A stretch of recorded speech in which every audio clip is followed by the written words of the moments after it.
Como nasce uma história? Partindo dessa pergunta, a coluna Bastidores, do Suplemento Cultural Pernambuco, convidou uma legião de autores para descrever o seu processo criativo. Agora, 32 desses textos podem ser revistos em Ficcionais, onde escritores revelam o ato de forjar seus mundos. 2 deles estão aqui conosco para bater um papo, o Santiago Nazarian e o Marcelino Freire. Sejam bem-vindos ao Espaço Mix. Processo criativo é sempre uma coisa muito particular. Esse livro vem trazer algum tipo de fórmula que vai quebrar toda essa subjetividade? O que a gente vê nesse livro, principalmente, que é uma coisa que eu acredito muito, é que cada escritor tem o seu processo e cada livro pede um processo.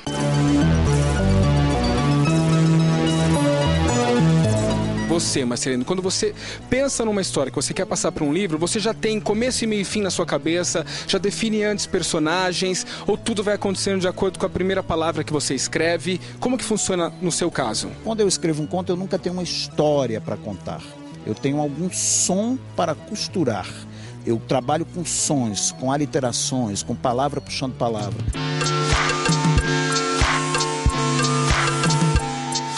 Para você, Santiago, qual foi uma situação que você se lembra que despertou uma história sua? Uma situação vivida por você que despertou uma história? Eu tenho um livro que chama Feriado de Mim Mesmo, que é um tradutor que trabalha em casa e tal, não mora sozinho, e começa a achar que tem alguém no mesmo apartamento que ele nunca se cruza com essa pessoa. O apartamento, que eu sou tradutor, além de escritor, eu trabalho em casa, eu moro sozinho, e o apartamento que eu baseei foi basicamente um apartamento que eu morei em Porto Alegre. Como uma pessoa começa a escrever uma ficção? Por onde ela deve começar? É muito comum que a pessoa comece a usar palavras e queira chegar a uma certa solenidade literária e atingir um vocabulário, acreditando que a literatura é uma coisa muito elevada. Ele tem que encontrar onde que ele está mais presente nessa feitura. O problema é querer ser aquilo que não se é.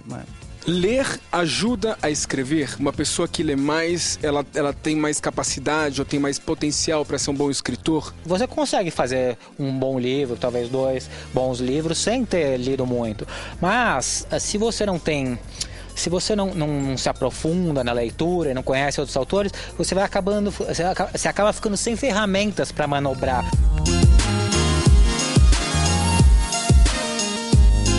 Até onde vocês já foram para pesquisar elementos para uma história? Digo, até assim de viagens ou entrevistas com pessoas. Como vem essa pesquisa? Quando você está escrevendo um livro, você tem que se aprofundar um pouco, você tem que pesquisar um pouco mais, né?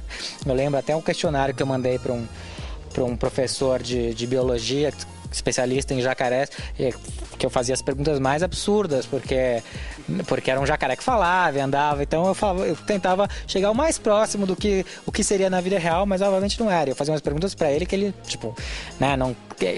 jamais o jacaré se encontraria naquele contexto. Eu já escrevi um conto inteiro a partir de leituras ou de resgates que eu fiz de um livro de antropologia. E quando eu pego um livro de antropologia para ler, que eu adoro, livro de biologia para ler, eu não vou ali atrás de biologia, eu vou atrás de palavra. E com essas palavras eu faço um conto.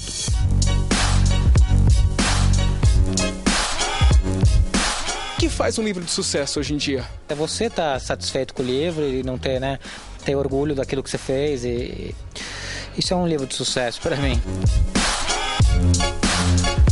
Queria agradecer muito a presença de vocês aqui no programa, Santiago e Marcelino, obrigado mesmo. Bom, os 2 e outros tantos autores estão então em Ficcionais, escritores revelam o ato de forjar seus mundos. E agora a gente segue com o Espaço Mix.